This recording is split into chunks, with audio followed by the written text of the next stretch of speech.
লেখক হবে এটা কখনোই ভাবি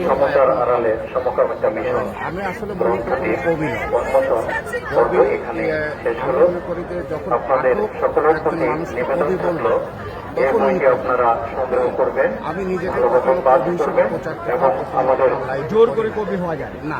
আমি কখনো করি নাই এবং 7 নম্বর স্থলে পাওয়া যায়। আপনারা ডক্টর মোহাম্মদ আমাকে গ্রহণ করে কবি বলে এই মেসেজ আমাদের দিতে চেয়েছেন, এটা আপনারা প্রত্যেকে বোঝার চেষ্টা করবেন এবং ভালো খারাপ বলবেন, ভালো দিকটা সমাজে প্রচার করবেন। সকলের প্রতি শুভকামনা রইল। মূলত এই লেখাটা হলো কোরআন সাহেবের পরে এই কবিতাটা লেখা হলো আমার মাকে নিয়ে। আমার মা ইহকাল ত্যাগ করেছে।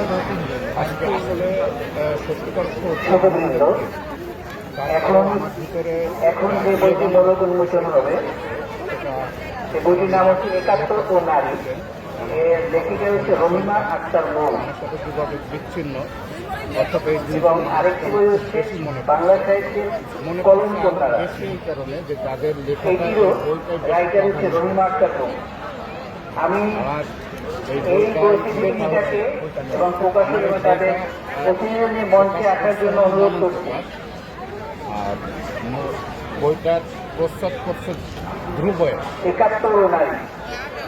মনন প্রকাশের স্টল আছে 448, 449, 450 স্টল আছে এখানে বইমেলায়। আমি ওখানেও ইনশাল্লাহ হাজির থাকব। তো আমি ধন্যবাদ জানাচ্ছি মনন প্রকাশকে, ধন্যবাদ জানাচ্ছি ধ্রুব প্রস্তুত। ধন্যবাদ।